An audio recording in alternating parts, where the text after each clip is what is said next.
maka merupakan implementasi dari Undang-Undang Nomor 5 Tahun 2014 harus ada tes kompetensi. Namun, jika dari sisi kemanusiaan dan rasa keadilan yang menjadi mata penjuru untuk pengambilan keputusan, maka tidak perlu ada tes kompetensi karena dilihat dari masa pengabdian. Mengkombinasi itu semua, para narasumber pun ada yang memberikan pendapat bahwa pada saat dilakukan tes kompetensi itu adalah untuk mengukur di mana bidang studi mana atau mungkin di sisi guru yang mana para tenaga honorer ini dapat ditempatkan. Namun tes kompetensi tersebut tidak memberikan keputusan apakah gagal atau diterima sebagai ASN. Dengan pandangan dari anggota Dewan Terhormat, nah dia kan menyerahkan kepada pemerintah untuk kemudian meminta pembentukan peraturan pemerintah tentang kebijakan pengangkatan guru dan tenaga pendidikan sebagai aparatur sipil negara. Jadi pemerintah kan sudah pernah menerbitkan PP 48 2005, diubah dengan PP 43 2007 tentang pengangkatan tenaga honorer sebagai PNS. Nah, itu waktu PP 48 2005 itu syaratnya itu harus memenuhi kualifikasi, kompetensi dan sebagainya. Tapi kemudian diubah oleh PP 43 2007 hanya kelengkapan administrasi saja. Jadi kan tidak ada tes. Benar atau salah tidak penting, yang penting mereka mengisi. Betul, Bu. Jadi presiden itu mengapa tidak digunakan untuk yang sekarang? Jadi permasalahan kemudian kompetensi dia akan kemudian diberikanlah ujian-ujian kompetensi kepada guru dan tenaga pendidikan tersebut, diberi kursus, diberi sebagainya, sehingga akhirnya kompetensi dia meningkat. Jadi kalau perdebatan mengenai perlu tes atau tidak, menurut saya Bu Ketua dan Bapak Ibu anggota yang terhormat, Presiden administrasi pemerintah sudah mengkoreksi itu bahwa tidak perlu ada tes kompetensi, yang ada adalah kelengkapan administrasi menyangkut jangka waktu, usianya juga Bu Ketua 45 tahun di dalam PP tersebut. Ini kan tidak fair. Orang sudah lebih dari 350 tahun, kemudian dia sudah mengabdi misalnya 10 tahun, berarti dia umur sekarang 45 tahun jadinya misalnya. Artinya harus dihitung ketika orang diangkat di umur 40 atau 45 tahun, harus diakui masa kerjanya sejak kapan dia aktif di dalam sekolah itu. Guru-guru honorer kita ini kan hadir ketika negara tidak bisa hadir memberikan layanan pendidikan yang menjadi kewajiban konstitusi. Karena negara belum bisa hadir, yang hadir kemudian adalah guru-guru honorer kita. Bayangkan ada satu SD, sekolah dasar, itu guru PNS-nya cuma satu, selebihnya itu semua adalah guru honorer. Kemudian kami berharap juga pemerintah dalam hari ini tidak mencoba menenangkan, memberikan semacam obat penenang kepada para guru honorer dengan mengatakan bahwa P3K itu sama dengan PNS. Tadi juga sudah banyak disampaikan ada perbedaan yang nyata antara PNS dengan P3K. Oleh karena itu tidak perlu menenangkan guru-guru honorer kita, malah mereka itu dalam tanda kutip sakit hati, padahal aspirasi sesungguhnya guru honorer kita ini menjadi PNS bukan P3K.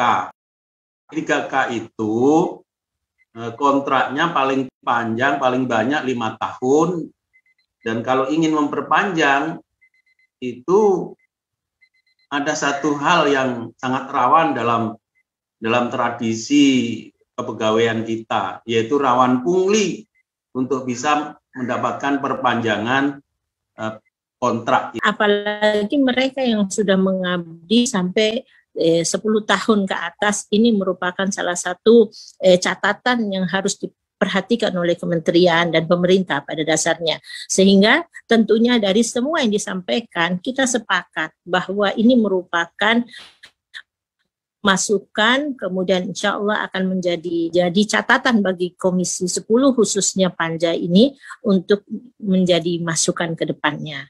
Begitu mungkin Ibu Ketua, terima kasih atas waktunya. Wallahu musta'an. Assalamualaikum warahmatullahi wabarakatuh. Waalaikumsalam. Saya pikir kita memang perlu lebih lantang lagi untuk menyuarakan ini kepada pemerintah, sehingga suara-suara guru honorer dan terutama adalah juga pembangunan pendidikan kita di daerah ini bisa lebih baik lagi. Demikian pimpinan, terima kasih. Sehingga jalur mereka adalah jalur tanpa tes seharusnya kebijakannya, karena mereka sudah tes, sudah melalui. Oke, kalau untuk yang baru memang harus untuk dengan merit system mereka harus tes dan harus sesuai dengan usianya. Sekarang kita ingin mengakomodir, ingin menyelesaikan masalah penyelesaian sisa guru honorer yang belum selesai. Sehingga kalau ini sudah selesai, guru honorer sudah diangkat menjadi PNS seperti yang mereka inginkan, ataupun mungkin P3K. Tetapi kalau untuk yang harus tes ini, saya juga menurut saya mereka sudah melebihi over tes lah ya, sudah tes di daerah, sudah menjadi sudah menjadi guru berpuluh-puluh tahun dan usia juga tidak mencukupi lagi. Jadi memang ini harus ada kebijakan khusus untuk penyelesaian ini, karena nanti setelah itu tidak ada lagi penerimaan guru honorer, jadi harus wajib P3K.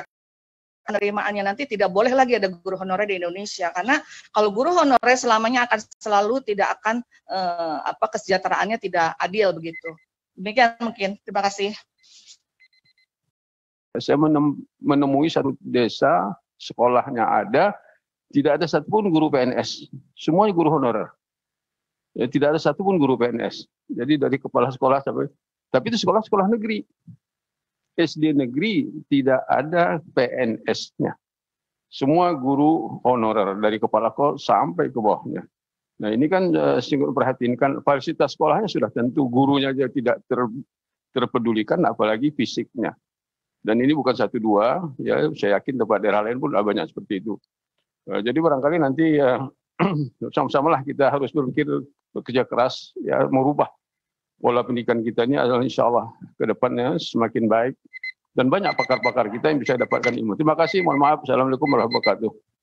Tetapi kalau tidak, kalau perpu itu nanti kan terjadi produknya undang-undang ya, jadi mungkin itu tidak terlalu jauh ya, karena ini hanya untuk mengatasi masalah guru honorer pada saat ini. Jadi menurut saya mungkin bentuknya adalah kepres ya, karena presiden sebagai kepala pemerintahan itu bisa mengeluarkan kepres ya. Kepres jadi sifatnya adalah basiking atau penetapan bahwa guru-guru honorer yang saat ini ada ini bisa ikut seleksi tes CPNS tanpa walaupun umur lebih dari 35 tahun tetap diberi kesempatan untuk ikut seleksi CPNS ini.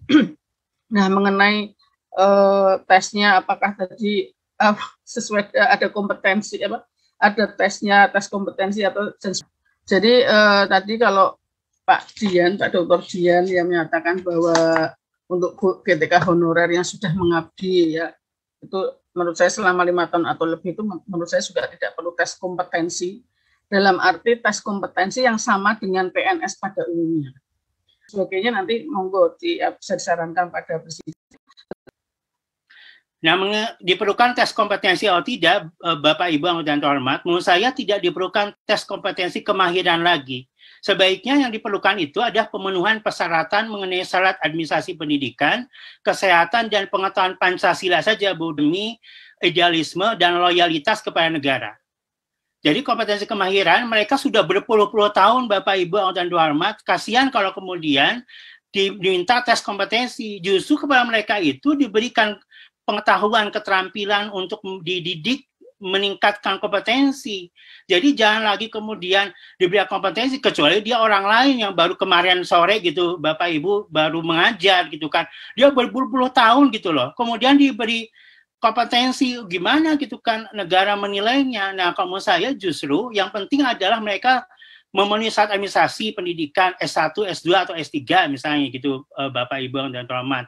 Kesehatannya tidak baik, dan pengetahuan Pancasila, loyalitasnya kepada negara sangat tinggi. Nah, itulah yang kemudian harus berikan tes. Yang lainnya menurut saya justru diberikan peningkatan kursus dan pendidikan sehingga kompetensi dia akan semakin meningkat. Untungnya ada pemerintah daerah itu diberikan kewenangan melalui Undang-Undang 32 tentang pemerintahan daerah. Ya. Nah, puncak dari kebijakan tidak merekrut guru honorer via CPNS ini terjadi pada tahun ini, ya. Formasi guru CPNS tidak disetujui, ya. Artinya rekrutmen itu bukan kewenangan tunggal dari suatu kementerian, tapi